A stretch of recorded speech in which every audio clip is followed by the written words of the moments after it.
నరసింహారెడ్డి గారు, నిన్న రాష్ట్ర వ్యాప్తంగా ఎంత వరదల దాటికి ప్రజలు ఎంత అల్లాడిపోయారో మనం చూసాం. సో ప్రధానంగా ఖమ్మం జిల్లాకు సంబంధించి కూడా మొత్తం మున్నేరు వాగులో ఖమ్మం పట్టణం తేలియాడింది. సో ప్రకృతి వైపరీత్యం ఇంత భారీ స్థాయిలో వచ్చినప్పుడు మానవ మాతృలుగా చేయాల్సినటువంటి ప్రయత్నాలు అనేవి ఏవి జరగాలి? అంటే మొదటగా ఈ జల విలయం ఏదైతే ఉందో తెలంగాణ రాష్ట్రంలో అటు ఆంధ్రప్రదేశ్లో కూడా చాలా దారుణంగా, అంటే ఇక రికార్డు స్థాయిలో మన దగ్గర ఎప్పుడు కూడా 30 సెంటీమీటర్లు 40 సెంటీమీటర్లు అనేది మనం చూడం అట్లాంటి వర్షపాతం. కాబట్టి మా మహబూబ్నగర్లో 45 సెంటీమీటర్ల వర్షం ఇంగుర్తి అనే గ్రామంలో కూర్చుందని రికార్డు చెప్తాను. లేదు, మహబూబ్నగర్లోనే ఇంగుర్తి, రైట్.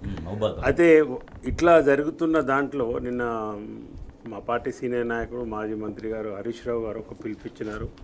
రాజకీయాలకు అతీతంగా, దీంట్లో రాజకీయాలు ఏం లేవు, ప్రజలు కష్టాల్లో ఉన్నారు, రైతులు కష్టాలలో ఉన్నారు, అందరు కష్టాల్లో ఉన్నారు. కాబట్టి ఇమ్మీడియట్గా రాజకీయాలకు అతీతంగా ఈ జల విలయాన్ని ఎదుర్కోవడానికి ప్రజలు, మా పార్టీ సహాయం చేస్తుంది. ఇమ్మీడియట్గా ఇతర పార్టీల వాళ్ళు కూడా రాజకీయాలకు అతీతంగా ప్రజలను ఆదుకోవాలనేది మా పార్టీ యొక్క ప్రధాన ఉద్దేశం. వరదలతో రాజకీయాలు చేయాలనేది లేదు.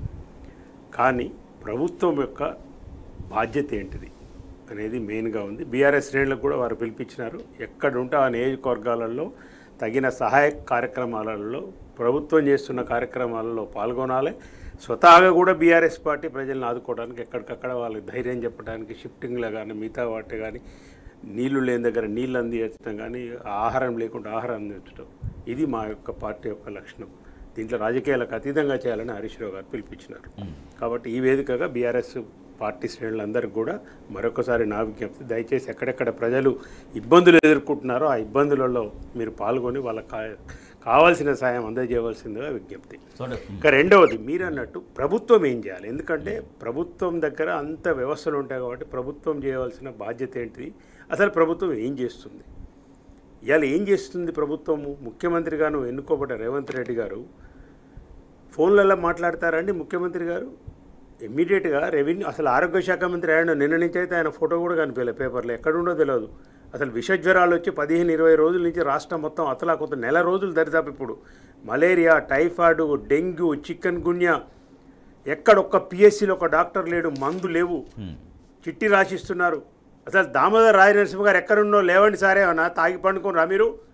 రండి ఒకసారి బయటికి రండి, ఒకసారి ముఖం చూపించండి. మీరు ఏం చేస్తున్నారు? మీరు ఎక్కడున్నారు? ఎవరు రారు. ముఖ్యమంత్రి గారు ఫోన్లలో మాట్లాడతారు. సెక్రటరీ రాడా అండి? ఏం విమర్శలు చేసినారు మీరు సెక్రటరీ గురించి, ఇంతకుముందు కేసీఆర్ గురించి? ఇలా మీరు చేస్తున్న పని చెప్పండి. ఇంత విలయం వచ్చి తెలంగాణ మొత్తం నాశనం అయిపోయి, పంటలు పోయి, ప్రజలు వరదలలో చిక్కుకొని ప్రాణాలు, వరంగల్ జిల్లాలో ఒక సైంటిస్టు, ఈ యంగ్ సైంటిస్ట్ అమ్మాయి తండ్రి కొట్టుకొని పోయినారు. ఎవరు దిక్కులేదు అసలు, చెప్పుకోవాలంటే ఎవరికి చెప్పుకోవాలో తెలియట్లేరు. అంత మంత్రులు హైదరాబాద్లో హాయిగా నిద్రపోతున్నారు. ముఖ్యమంత్రి సెక్రటరీకి రాడు. ఇమ్మీడియట్గా టోల్ ఫ్రీ నెంబర్ చూపెట్టండి. ఇప్పుడు నేను ఈ వేదికగా డిమాండ్ చేస్తున్న కాంగ్రెస్ ప్రభుత్వాన్ని, మీరు సెక్రటేరియట్లో ఒక టోల్ ఫ్రీ నెంబర్ ఒక 10 నెంబర్లు ఇచ్చినారా సిఎస్ గారని? ఎవరైనా ఏం మేనేజ్మెంట్ అండి మీరు చేసేది? ప్రజలను గాలికి వదిలేసి మీ నీళ్ళల్లో మీరు చావండి అని వదిలేయటం ఇది ధర్మమా? ఇదా మీరు చేసే రాజనీతి? ఎప్పుడు పార్టీలను చెల్లుద్దాము, వాణ్ణి జాయిన్ చేసుకుందాం, వీడిని జాయిన్ చేసుకుందాం. ఇక ఖమ్మం విషయం మీరు చెప్పినారు. 3 మంత్రులు ఉన్నారు, 10 సీట్లు మాకే వచ్చినాయి, 9 సీట్లు మాకు గెలిచినది, ఒక గెలిచిన బీఆర్ఎస్ ఎమ్మెల్యేని కూడా మేము జాయిన్ చేసుకున్నాం. గొప్పలు అధిష్టానం దగ్గర మీరు గొప్పలు. మరి ఏది తుమ్మల నాగేశ్వరరావు గారు, మీరేరండి సీనియర్ నాయకులు? పొంగులేటి శ్రీనివాసరెడ్డి గారు ఏడబోయినరు, ఆయన బట్టి విక్రమార్క గారు డిప్యూటీ సీఎం గారు, వరుసగా మీ నియోజకవర్గంలో గెలుస్తున్న వ్యక్తి. నువ్వు ఏం చేస్తున్నారు? 3 మంత్రులు నుండి ఎవరైనా పోయినా అని కలెక్టరేట్లో నిన్న సాయంత్రం ఈ విమర్శలన్నీ వస్తుంటే, టీ న్యూస్లన్నీ విమర్శలు వస్తుంటే చూసి పొంగులేటి శ్రీనివాసరెడ్డి గారు నిన్న నైట్ కలెక్టరేట్కి చేరుకున్నారు. అలా ఆవేదన ఒక్కొక్కరు మాట్లాడుతుంటే మీరు తుమ్మల నాగేశ్వరరావు గెరావ్ చేశారు. చాలా ఆలస్యంగా పోతుంది.